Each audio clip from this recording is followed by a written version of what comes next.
All right, today we are diving into a really powerful theory that has completely changed the game for modern testing. We're talking everything from grad school exams to professional certifications. It's called item response theory. So just imagine this for a second. You sit down to take a test, but instead of just a static list of questions, this test is alive. It adapts to you. If you're nailing the easy questions, it starts throwing some real challenges your way. But if you start to struggle, it pulls back a bit, finding that perfect level to figure out what you really know. And that's not some sci-fi fantasy. That's the whole idea behind item response theory. Okay, so to really get why this is such a big deal, we've got to look back at how things used to be done. For, over a century, the way we thought about tests was, well, pretty basic. And this is what it was called, classical test theory, or CTD. It's probably the system most of us remember from school. Your score, whether it's a 9 out of 10 or a 90 out of 100, is literally just a count of how many you got right. Super simple, right?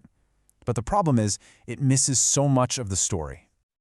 The difference between the old way and the new way is just night and day. CTT only cares about that one number at the end, the total score. Think of it like a blunt instrument. Item response theory, or IRT on the other hand, is a precision tool. It doesn't just care how many you got right, it cares deeply about which specific questions you got right, because that pattern tells us a whole lot more. Let's put some real numbers to this to make it clear. Under the old system, a simple 10-question quiz has only 11 possible scores you can get. A 0, a 1, a 2, and so on, all the way up to 10. That's it. So if you and I both get a score of 7, CTT says we have the same ability. But what if you aced all the hardest questions and I just got the easy ones? CTT doesn't see that difference at all. Okay, but now get ready for the huge leap forward with IRT.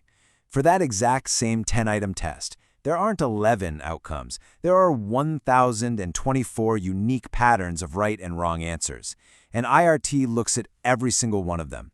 We're going from just 11 scores to over 1,000 distinct results. That is just an incredible jump in precision. So yeah, that brings us to the modern solution. If CTT was the old, kind of clunky way, IRT is the new, much smarter way to figure out what a test taker actually knows. So, what is it really? At its core, IRT is all about measuring something we can't see directly, a hidden skill. In the world of testing, this is called a latent trait. It could be your math ability, your skill in reading, or even something more abstract, like your level of creativity. IRT gives us a way to connect your performance on a specific question to your level of that hidden trait.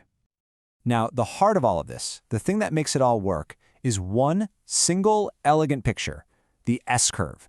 This one graph, which is called the item characteristic curve, is really the key to the whole thing. So let's build this graph, piece by piece. First, we've got the horizontal axis, the one at the bottom. This represents a person's ability level, which we call theta. You can just think of 0 in the middle as perfectly average ability. Higher ability is to the right, lower ability is to the left. Simple enough. Okay, next up, the vertical axis, the y-axis. This one's even easier. It just shows the probability, or the chance, of getting one specific question correct, from a 0% chance at the bottom all the way up to a 100% chance at the top. And when you put those two axes together and plot the data for a single test question, boom, you get this beautiful S-shaped curve. And it shows something that just makes total sense, right? The more ability you have, the further you are to the right, the higher your probability of getting that question correct. Now here is where it gets really cool. The specific shape and the exact position of this curve, well, it's like a unique fingerprint, a kind of DNA for that single question. And by decoding that curve, we can learn basically everything we need to know about it. So, what's the first thing we can learn just by looking at the curve? Well, we can instantly tell if the question is a piece of cake or a real brainbuster. It's all about where that curve is located on the ability line. If an item's curve is shifted way over to the left, it's an easy question. You don't need a lot of ability to have a good shot at it. But a curve that's pushed way over to the right, that's a hard item. You need to have a really high level of ability just to get a 50-50 chance of getting it right. Okay, so we know if it's hard or easy, but there's another really important question we can answer. Does this item actually do a good job of telling people apart based on their ability? Does it help us sort them out? This quality is called discrimination, and you can see it in how steep the S-curve is. A really steep curve is a sign of a great question. It's like a sharp dividing line. A A small increase in your ability leads to a big jump in your chances. It does a fantastic job of separating people. A flat curve, though, that's a pretty useless item because almost everyone has a similar chance of getting it right, no matter their ability.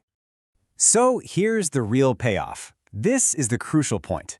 Once you've analyzed thousands of test questions and you know the difficulty and discrimination for every single one, you can do something truly amazing. You can build a test that adapts to the person taking it in real time. And here's exactly how that works. You start the test and the computer gives you a question of just average difficulty. Get it right? Boom! The algorithm updates its estimate of you and serves up a harder question. Get it wrong? No big deal. It just gives you an easier one. And with every single answer, the computer's estimate of your true ability gets more and more precise, zeroing in on questions that are perfectly matched to you. This whole process has a name. It's called Computerized Adaptive Testing, or CAT. And if you've ever taken the GRE to get into grad school, you've actually experienced one of these. The benefits are just huge. The scores are way more accurate. The tests are often a lot shorter because you're not wasting time on stuff that's way too easy or impossible. And every single person gets a test that feels like it was made just for them. You see, what this all comes down to is a complete shift in how we think about testing. The goal isn't just to stamp a number on someone anymore. It's to move beyond that simple score to achieve a really precise, a really nuanced understanding of what a person can do. And that kind of leaves us with one final big question to think about. We use simple scores and ratings all over the place, right? In job performance reviews, in our school grades, even in things like social media likes. What could change? What could we improve if we started applying this kind of thinking elsewhere in our lives, moving from just a blunt number to a much deeper, more precise understanding?